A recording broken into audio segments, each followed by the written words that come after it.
Hello, everyone. Welcome to the Women Are Worthy Network. You know what? Y'all know I'm a crybaby, but first of all, I want to wish everyone a wonderful week. I want you to have a monumental Monday, terrific Tuesday, wind down Wednesday, turnaround Thursday, fearless Friday, soothing Saturday, and summerful Sunday. Well, okay. Y'all, for those who don't know, I'm your host rather, Jacqueline Charles with the Women Are Worthy Network. I created this platform because I got sick and tired of all the negativity that's going on in the world. And I said, I don't want to be part of the problem. I want to be part of the solution. I'm married. I'm also a vegan, and I just love my vegan community. Now, with that said, ladies and gentlemen, we are honored to have the one and only, the Vegan Rabbi. When I tell you this man is phenomenal, I don't want to say that I've been stalking him because I don't want anyone coming and arrest me right now because my record is clean. But when I tell you, he was in Atlanta and he was doing a tour, right? And I missed it. I wasn't feeling up to par that day. And when I tell you, I was just so utterly disgusted. I finally forgave myself because he agreed to do the interview. So let's talk a little bit about this man and his wonderful work, right? He's been working in the field of Jewish and Israel education for over 20 years. In 2020, I call him the Vegan Rabbi. I just love his name. Is it Akiva? Am I saying your first name correctly? Akiva, look at that. This is what happens when you're raised in Brooklyn. Akiva created a social media platform called the Vegan Rabbi, though which he shares Jewish teachings that promote compassion for animals and environmental stewardship to support the vegan lifestyle. Now, I wanted him to come on because I was listening to a lot of things that he was saying, his teachings, and I thought that would help me also in my life and possibly you. Because again, it's all about sharing is caring. So the one and only, the Vegan Rabbi, hello, blessings. Hello. Blessings back to you. So good to be here. Thank you so much for having me. It's a real privilege and honor. Thank you so much. You are, okay, now that I finished fanning out, let me act professional. Let me be a little bit more professional now. So Okay. tell us about your journey. Why did you decide to be vegan and you're also a rabbi? Because, vegan, being a rabbi? Let's talk about that, shall we? Right. So it's not the most common connection or bringing together of two words or attributes. But I did become a vegan some years before becoming a rabbi. And I'll take a very long story and I'll make it very, very short. I basically grew up outside of New York City in a suburb outside of New York City. I do live in Israel now. I've been living here for almost 20 years, but I am from New York. And basically, I grew up in a suburban bubble where, you weren't so aware of the world and people didn't really teach you about the impact of your actions on the world. And when already in high school, I started to sense that there's something happening in the world and maybe things are not as, clean and clear and okay as we were told to think that they were. And in college, it really took off for me. My first year in college, I had epiphany after epiphany, realization after realization about a lot of things in the world, but specifically about how we, through our everyday, seemingly innocent actions, are really bringing so much destruction to the world, to the environment, to animals, to our own health. Primarily, in many different ways, but primarily through the way that we eat, the food choices that we make. And at the end of that first year, I decided, I'm done. I have to be part, like you just said, I want to be part of the solution, not part of the problem, to the best of my ability. So I was 18 years old. I decided to, one, become an environmental studies major in college. And number two, I changed my diet to a vegetarian diet at first. 1 year later, at the age of 19, to an all vegan diet. And that was coming from literally almost an all meat diet. I grew up eating tons of meat, very little vegetables, if ever, barely a fruit. I mean, it was a drastic and radical change, but I felt something in my heart open up. And I knew I could no longer support those industries that are doing such destruction to the environment and causing so much pain and suffering to the animals.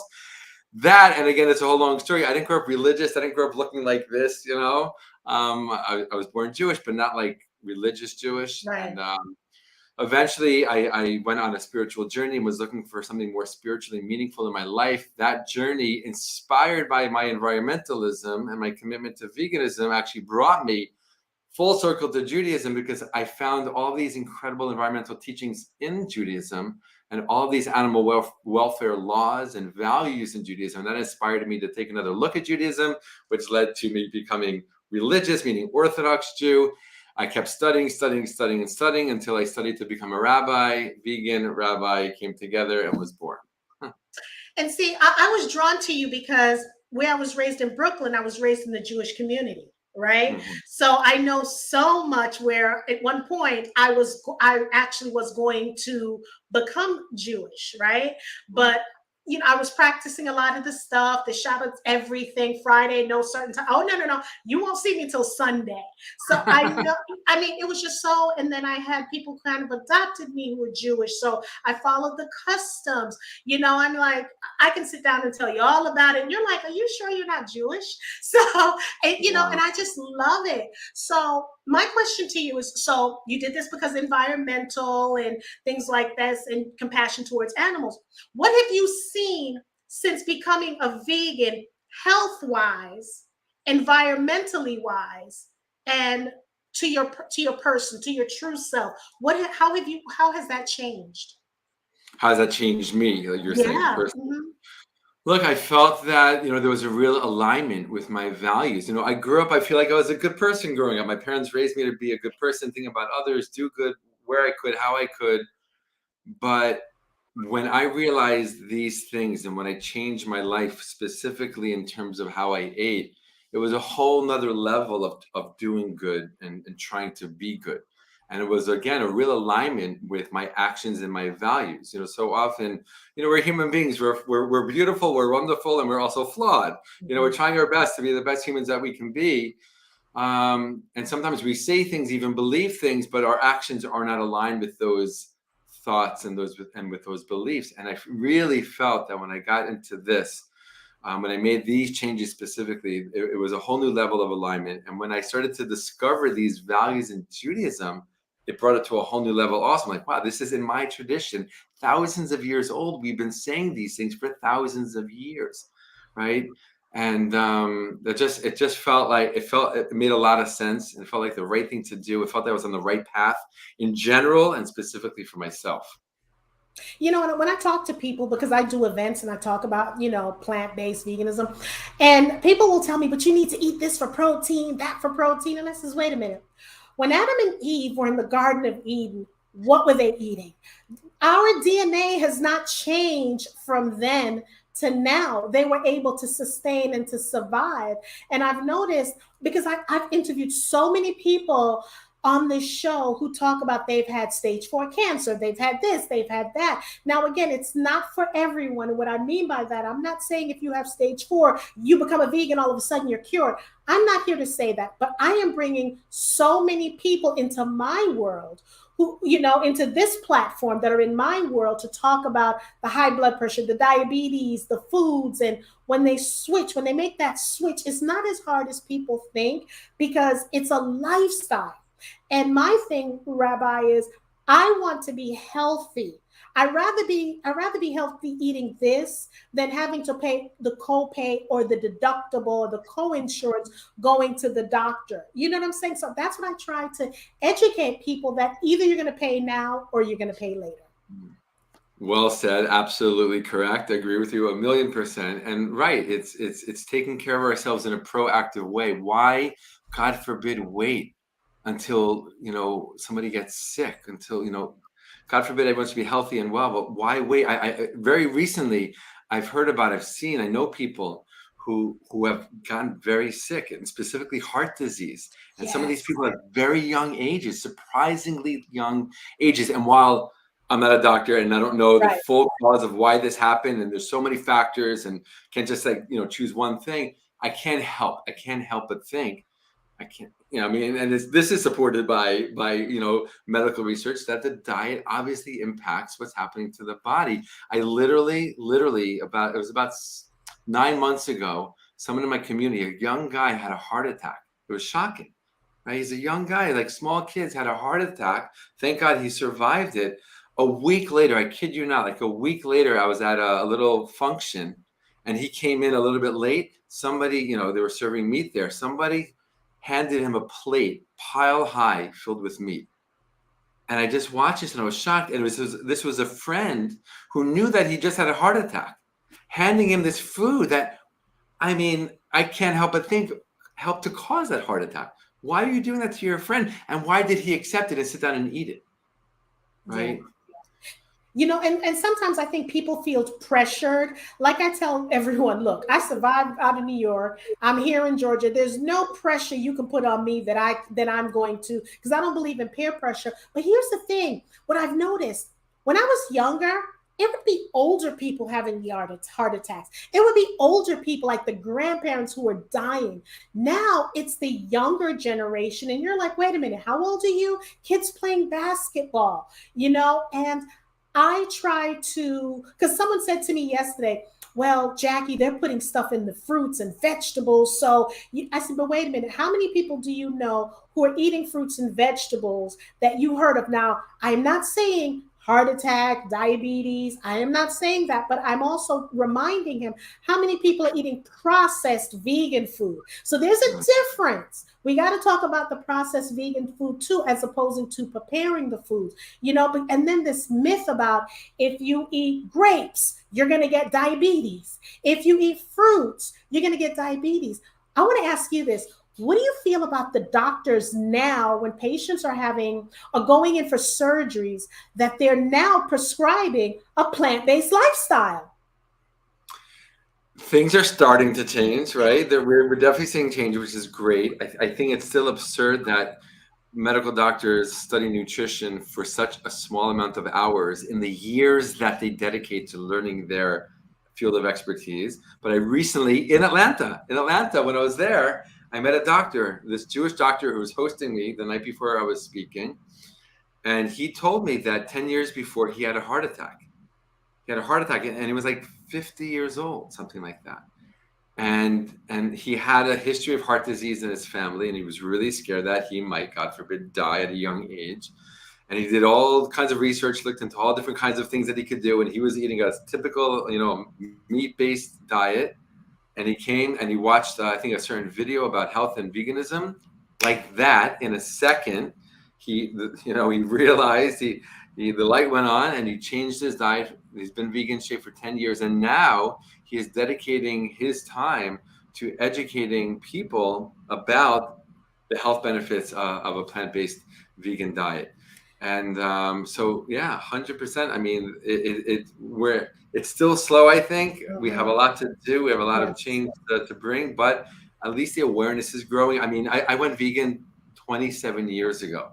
It was for the fringe of the fringe people, like the outcasts almost of society. They were the ones going vegan. And now to see how mainstream it has become and how many products are out there and how they're advertising the fact that they're vegan or plant-based, it's amazing to see. So there is change. There's still a lot of work to get done, obviously, but I think we're in the right direction. Because I am not here to browbeat people if they're going to go eat certain burgers that are out there that are vegan or plant-based, because you have to transition slowly. I'm willing to meet you where you are, right? But we also know that for me, I am not going, when they would invite me places, they're like, how do you do this? Since I've done this all my life. I would eat before I go to certain places, or I will bring snacks or a meal if I'm allowed to bring a meal there, right? And because when I go to a restaurant, or they pick a restaurant and it's just lettuce, tomatoes, cucumbers, and then they'll put cheese on it. And I said, no, I'm vegan, no dairy, no cheese. And they're like, oh, I can just pick the cheese off. No, that's not how it works. I'm like, that's not how it works. So I'll bring my tempeh, my protein with me and things like that. So I just want people to understand, I don't usually like saying the word vegan, because most people think like, oh my God, you're one of those, oh my God, PETA type people. No, I'm more towards plant-based because I think plant-based is palatable to the tongue because it's the same thing, but it's more palatable. I am not, for me, Rabbi, I don't care if you want to wear leather, do what you need to do, right? In your opinion, that's what you want to do. I'm not going to beat you over the head like, oh my God, you got leather pants on. I'm not here to do that. At the end of the day, I just want people to be good to one another. That's it. And to eat healthy.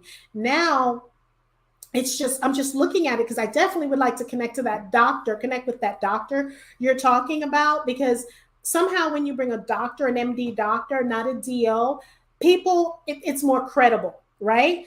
And if you're taking high blood pressure medication for the past 5 years and nothing has changed, and you keep going back to the doctor and you still have high blood pressure, we know eventually your kidneys are going to have issues, right? Why are you doing that? Why not switch to plant-based? I'm just asking. It's not going to affect the drug that you're taking, and then let's incorporate that. Start meatless Monday. Start, try doing that. Right.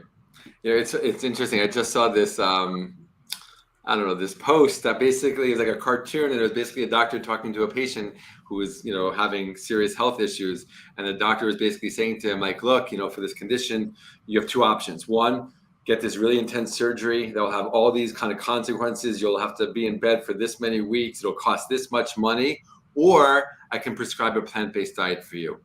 And the guy like saying, why such an extreme, remedy? Why would you give me a plant-based diet? It's like it's in our head, like, right, like people are so used to or have become accustomed, like veganism, plant-based diet. Oh, that's so extreme. Don't be so extreme. Let's like zoom out a little bit and look at the bigger picture and what's happening. We're talking about, being extreme, what we're doing to ourselves, what we're doing to the planet, what we're doing to the animals, to God's world, just for the sake of a few moments of a certain taste on our tongues that quickly fades away. Is it worth it? Right? And who's being extreme? What does it even mean to be extreme in this situation? And I challenge people when I'm talking to them, because they're always, oh, well, can I eat this? No, try smoothies, have smoothie once a day, try juicing. I have like 10 juicers. I hate to admit it, but I do, because I'm addicted to juicers. And like last night, I juiced watermelon.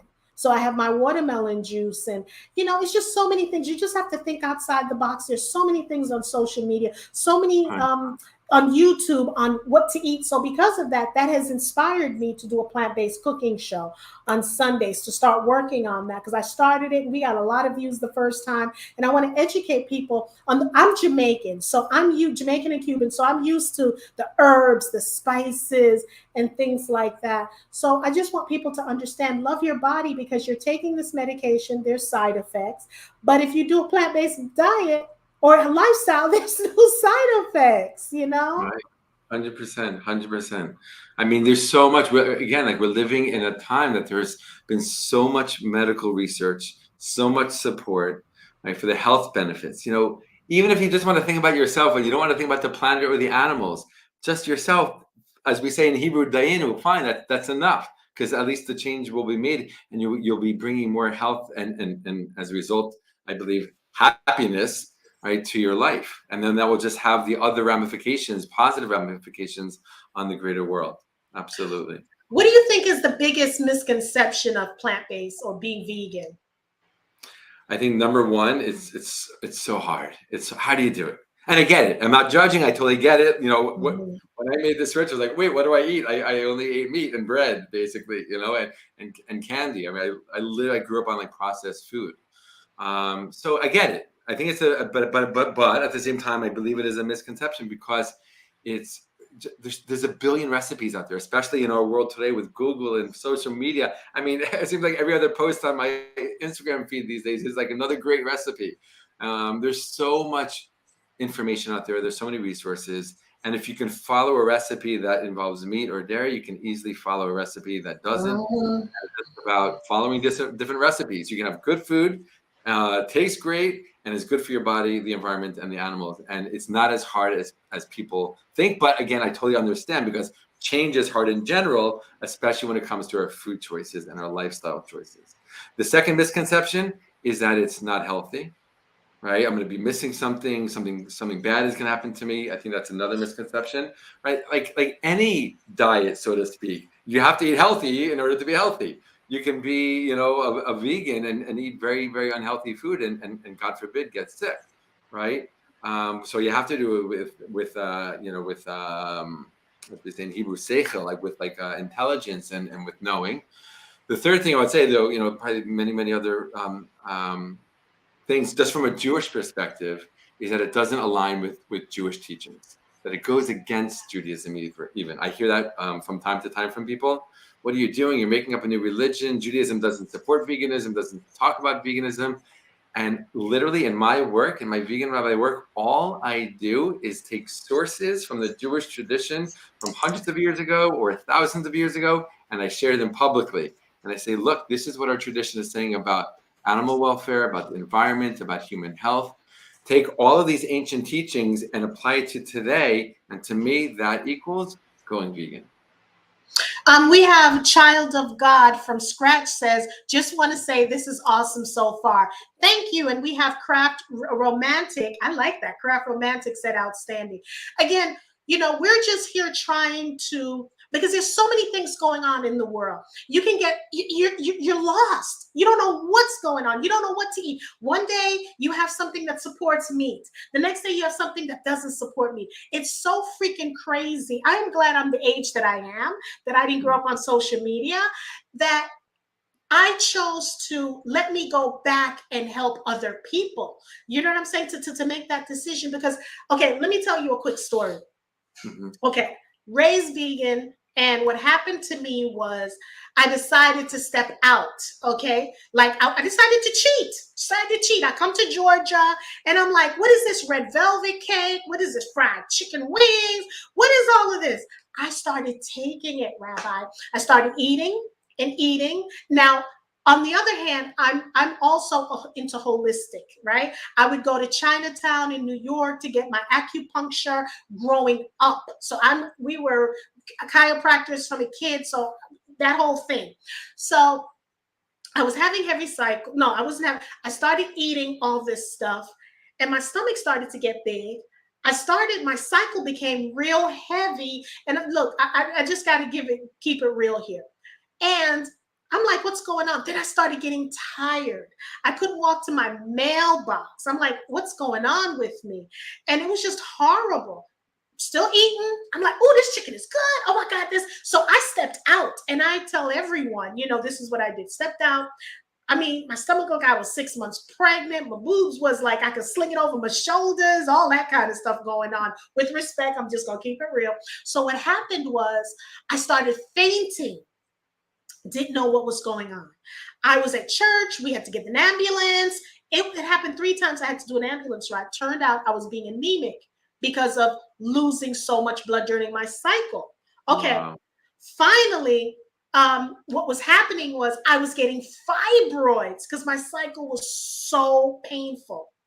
So I go back. So this was like a year and a half. I go to my acupuncturist because I don't know what was wrong with me. I just rebelled.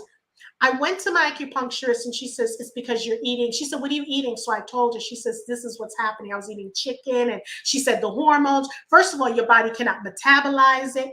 It got so bad that I had to be hospitalized almost 3 weeks. And my body, I have pictures. And I'm glad my husband took the picture because he was scared. We have no one in Georgia. My body was shutting down. Wow. And I remember the doctor telling my husband, call her family.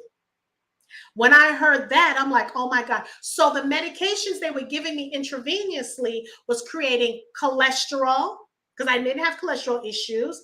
It was creating high blood pressure, and they were giving me all this medication. And I would look like you can stick a pin, like a piñata. I would burst. And I'm like, I got to take control. Just breathing was so exhausting.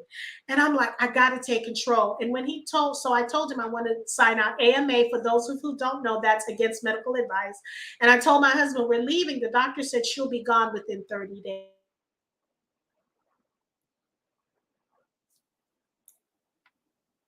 Every time I touch that wire, it happens. So they told my husband she's not going to survive. And I'm like, no, I know God. I got too much to live for that I'm going to survive. But can you imagine if I didn't have that much conviction, I would have stayed in the hospital. I'm convinced that I wouldn't be alive today. I know I wouldn't have been alive today. And I'm not Wow. going to lie, I was scared. I was praying. I'm like, I know what I need to do. I know the herbs. I know everything. So when we signed out at the hospital, we went. I told my husband, we're going to go to the Cab Farmers Market, and we're going to get fruits and vegetables because my husband's vegan too. We're going to get fruits and vegetables because Wow. here his wife is in the hospital. You're being told that she's not going to survive. I know he was wigging out, and showing me he was wigging out. I'm wigging out inside. So Wow. the farmers market, I get nothing but fruits and vegetables, watermelon, you name it, but mostly green stuff like celery before the medical medium celery guy came out. This is before then. I'm like, had I known, that could have been me. So I started juicing for 30 days. I started feeling better round the clock juicing. I went back to my doctor because he said, you need to see your doctor within 30 days since walked out and signed out. I go to my doctor because since they have the same, from the hospital to my doctor's office, they have the same EMR, the medical report that they could read in the system. So she's expecting me to come and she's expecting me to look halfway dead, in my opinion. I get there. She's like, what the hell did you do? You look like you're full of life. And Wow. she took my labs. A week later, they came back. My cholesterol was great. My blood pressure was great. And because she's looking at it, she's asking me. So then prior to that happening, the doctors were telling me to have a hysterectomy. And I'm like, I don't have cancer. I'm not doing a hysterectomy. They're like, that's why you're having heavy cycles. You need to do a hysterectomy. And I'm like, I'm not doing it. And I was scared. And I'm like, I'm not doing it. I'm not doing it. My sisters and them never did it. I'm not doing it. I refuse to do it. And I haven't done it. I have not had a horrible cycle since then. I am Wow. just, yeah. And then it was just crazy because even my teeth was like getting darker. Everything was shutting down. And I don't bleach my teeth. I don't do any of that. I just brush my teeth regular. And I've noticed when I follow what I need to do, my teeth gets whiter and whiter and whiter. And that's my story that I share with people because my husband, and he took a picture with me in the bed. And I'm like, oh, so this man wants to get an 18-year-old to replace me. So he wants to take a picture of me in this bed. I was making fun about it. But when you Right. see the pictures of me in the bed, it's horrible. So when I do presentations or events or speaking, I put it up on stage and people are Wow. like, who is that person? Yeah. So that's Wow. my story that I share with people. So today I'm like, look at me, and yeah. Thank God. Thank God, as we say, Baruch Hashem, Yeah. as we say. Right? Mhm. Yeah. I mean, obviously there's such a direct correlation between what we put in our bodies and how we feel and what happens to our bodies and what happens to the world and what happens to the other life forms and creatures that we share this world with. It's such an obvious connection. And just the awareness of that connection just needs to spread and spread, like you said, only in a loving way, not in a harsh or Right, intense way, not in a right. judgmental way, Mhm, to mhm. share this more and more and to model it, right? To show people that I could be happy, healthy, thank God, eating this kind of way. And just on so many levels, on the physical, the emotional, the intellectual, and the spiritual, we're doing such a kindness to ourselves and to the world. So amazing story. And that's what we want people to understand and then I bring so many people on the show. This guy had stage 4 cancer and he's on social media now doing big things. And you see him in the hospital and he talks about things when men have prostate cancer, what they go, and he's the first man that I've ever heard from soup to nuts what happens when you have prostate cancer. Wow. I was shocked at the things that he talked about that no one talks about. It's one of those Wow. things like it's too much TMI, but we needed to hear that. No clue. And now when you look at him, he's like the juice master, and he's now showing off his six pack and stuff Wow. like that. So it's just for me, it's just important because we don't know what's going on in the world today. We don't know what other plan of attack is out here for us. right? We don't know. So we just have to be healthy. I just want everyone to live an optimum life. Where do you see yourself in the vegan community in the next, let's say, 4 years? So I really I want to share these teachings more and more. I just came back recently from the speaking tour in the States, which was such an incredible opportunity and blessing to do.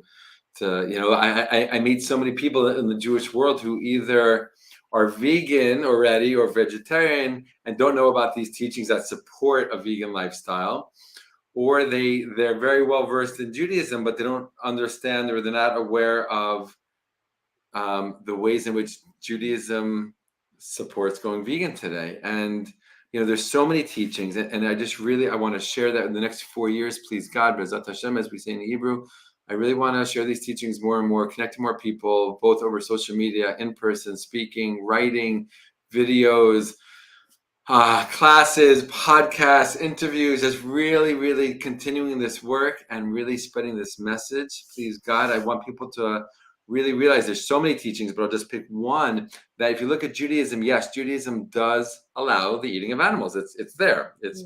Permission was granted. But like you said, with Adam and Eve, the very first diet in Genesis chapter 1, verse 29, God gives the first diet to Adam and Eve, and it's a purely vegan diet. And that diet will last even after they get kicked out a few hours later of the Garden of Eden, they're still vegan. That diet still sticks all the way until the generation of Noah, after the flood. And only after the flood, right, was the permission, not the obligation, the permission given to eat animals. And why is that? According to some rabbinical figures and leaders, it was a concession, a temporary concession, because of the lowered moral and spiritual level of humanity. That's why there was a flood. The flood was a punishment. It was a reaction, God's reaction to the moral and spiritual low level that humanity had reached. So that permission was given, was not an obligation. Okay. Eventually Judaism, comes about and becomes, a religion on the world scene. And the only time that the eating of animals was ever an obligation was in the temple that stood in Jerusalem 2 different times. Also the tabernacle before that, whatever, total of about 1,200 years. There were certain sacrifices that had to be partially consumed, without going into all those details. But outside of that, there hasn't been and still isn't an obligation to eat animals. And this idea that the whole permission to the allowance to eat animals was a concession, was a temporary concession, and that the original diet was the ideal diet. And according to some rabbinical figures, we will return to that diet, all of us, all of humanity, in the future, when we finally get the work done and fix this world. Let me tell you something about yourself. You are such a phenomenal storyteller.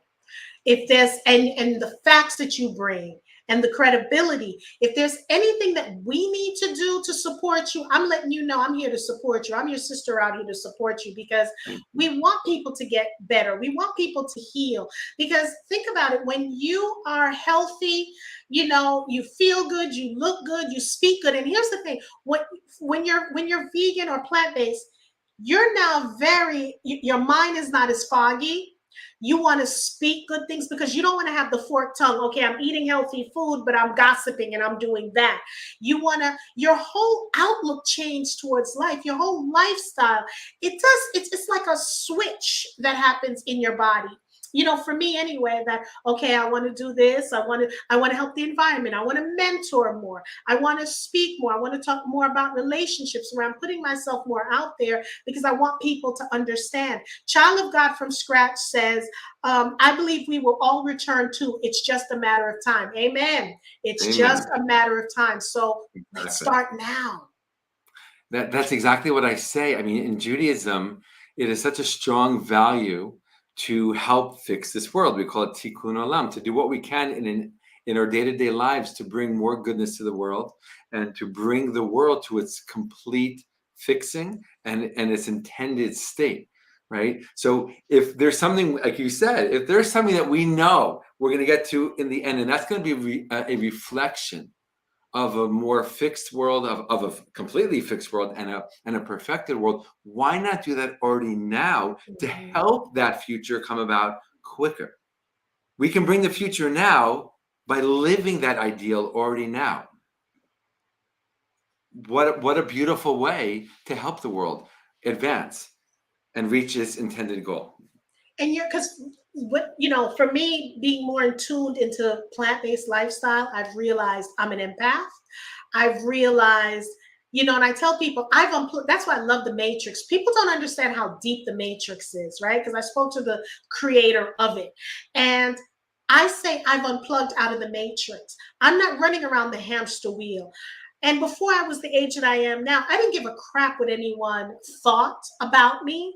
I have to continue walk down the road that's less traveled. It gets lonely sometimes. I've had friends who don't want anything to do with me because I eat weird, or if we go to a restaurant, I take extra long ordering because I have to ask. So what I do is, if I know we're going to a particular restaurant, I'll go on the website, look at the website, especially if they say they're vegan, to save time. That's what I do. But they're like, oh my God, here she goes again. So I decided to not surround myself around people like that anymore. That's what I've decided. I'm okay with creating new family, creating new friends, because I want to live. I'm selfish. I want to live long. I want to have a productive lifestyle. I want to live long to see what the earth is going to look like, to look back at my life, to see what I've accomplished, what I've done. I'm not ready to go anytime soon. So, yeah. Amen. To be blessed with a long life and a healthy life. Amen. Amen. 100%. And again, I think one of the greatest things we can do, and one of the most beneficial things we can do, is simply model this ideal, model this value, be the change we want to see in the world, right?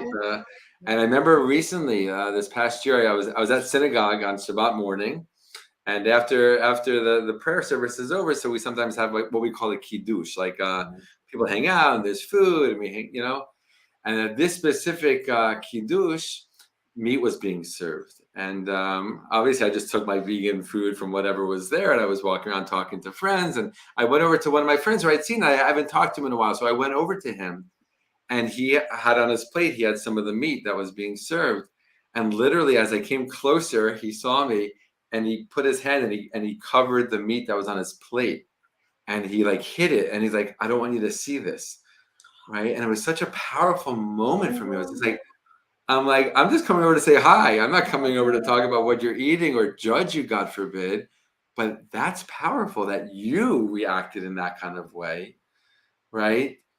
I mean, that's deep. That's really beautiful. Right. And may that sink in deeper and deeper for the next time, and future time that you're moved not to take that and to take the plant-based food from the table. Right. I mean, I think people are good. Inherently, people are good. They're nice. They're kind. They're compassionate. They want good things for the world. They want good things for their health and their family and their friends. So it's just about like taking that value and bringing it into their food choices, right? Into what they eat, what they purchase, what they serve on their table, what they put in their bodies. And I come from the old school where I don't care how would it taste like. I want it to taste good. Like if you're taking like, black seed oil and stuff, people are like, oh my God, it tastes nasty. Okay, so what about you're injecting yourself with insulin every day. You're doing this. So I just look at the bigger picture, because either it's feeding your disease or it's helping prevent the disease. Right? No, every food. So that's how I look at food. Everything I eat now, water, okay, it's hydrating me. Coconut water, it's hydrating me. If I drink that soda, what is that? And I'm not a soda person anyway, but what does it do? Right. What does it do that I'm eating it? And I think because of all the additives, whether it's the hormones or now they're making fake things to look like real food, whether it's plastic rice and it's supposed to be, it's a lot. But what I love, and I read, and please correct me, I heard Israel is the #1 spot for veganism. Is that true? It is true. Per capita, Israel has one of they just came out with this year's number, so we were number 3 on the list as a country per capita. But Tel Aviv as a city has been deemed like the most vegan-friendly city in the world. There's tons of vegan restaurants, tons of vegan food. In fact, next week Next week, once again, there's an organization company in Israel called Vegan Friendly. They do amazing things, and they put on a vegan fest every year. Last year, I actually spoke at it about veganism and Judaism. It's a 3-day vegan fest, and it's the biggest in the world, and it's With unbelievable. foods and everything? Like vegan food galore, speakers, vegan food tech, music, like thousands and When is thousands. it? What month is it usually? It's usually in June. Yeah, like, let's get you a plane ticket and you'll come over here for it. It's usually in June, like mid to late June. Okay. Oh my goodness. I got to put that on my list. 3-day vegan festival. It's Oh my God. That's heaven for me. That is heaven. Oh my goodness. Right. And in closing, how can we support you? What do you need from the community? Because I say, hey, you want to join our tribe, you must subscribe. How can we support you? How can the listeners, the viewers, how can they support you? First of all, thank you so much thank you for inviting me on. This has been amazing. And I really, really feel blessed to be here and speaking with you. Second of all, thank you for asking that question. That's just already tremendous. I think, simple ways, follow me on social media. I'm on Facebook and Instagram, Vegan Rabbi. Number 2, spread the word, share with other people. I'm constantly putting out posts and reels, sharing this information. So share this with your friends, repost whatever you can. Number 3, let's just get bigger and bigger. I'm planning my next speaking tour to the States, so I'm just starting the first steps of the process of reaching out to people. I would love to come to your community. I'm looking at the camera now. To your community, I would love to come and speak in your community and share these teachings in your community and spread this important knowledge and information and collaboration. This talk that we're having right now is amazing. I love collaborating with people, and so really just share connections, suggest connections, and let's keep this going. Let's get this bigger and bigger, wider and wider. This is crucial. Like, this is for the health and future of everything we know to be, of the planet, of creation, of humanity.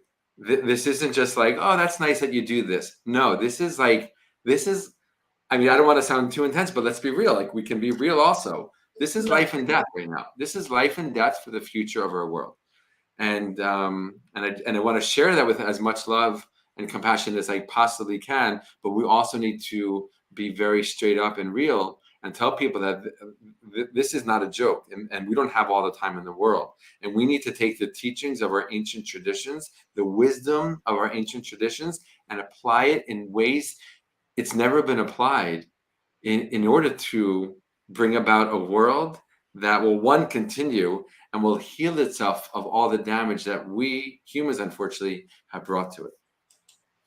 I want to thank Child of God from Scratch, because they mentioned, thank you, Jacqueline, for making this powerful connection and hosting this guest. You've been a bridge connecting so many people to key figures. That's what I'm all about, because people really connect with me when they hear women are worthy. I had a dream.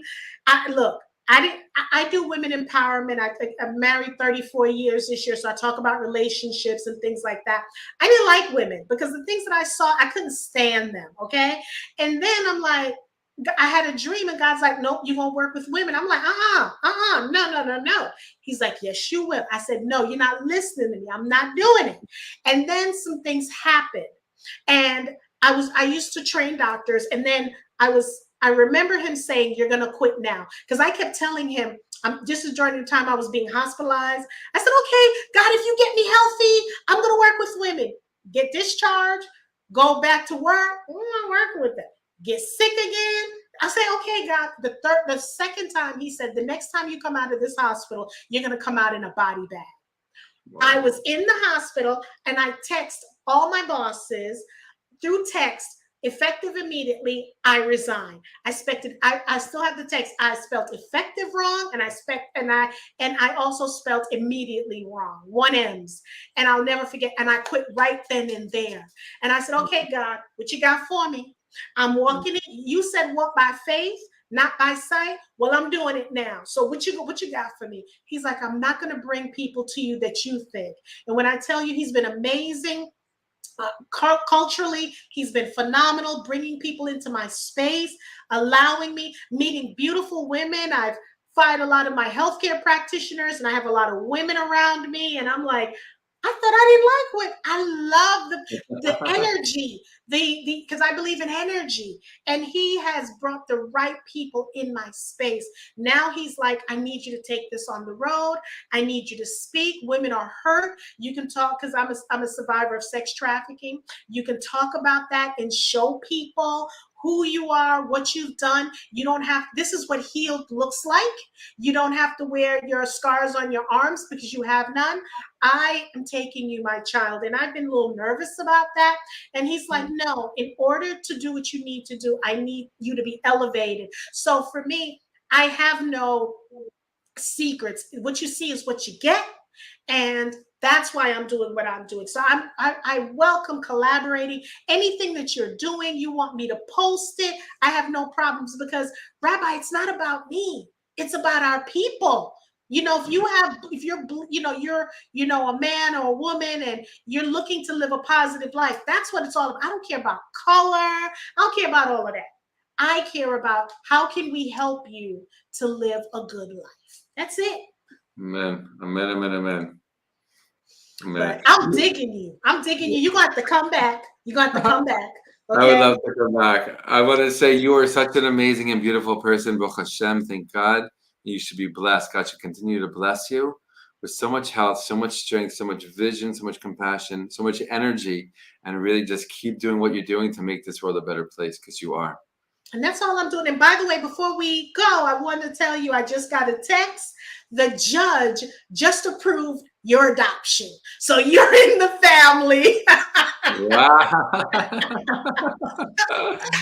Right. You're in the family. So without further ado, we want everyone, please go to his page. Please go to his page. And I posted it. Let me post it again. I want you to please follow him, because he's doing amazing things on Instagram, on social. He's doing phenomenal. Please reach out to see if you can get him to come into your city, because again, we want people to live. What you're doing is you're eating death. You're eating death. Start eating life. If you're speaking life into yourself, start eating life into your body and things like, I feel like I'm preaching right now, but that's what we want. Please support him. Please support me as well.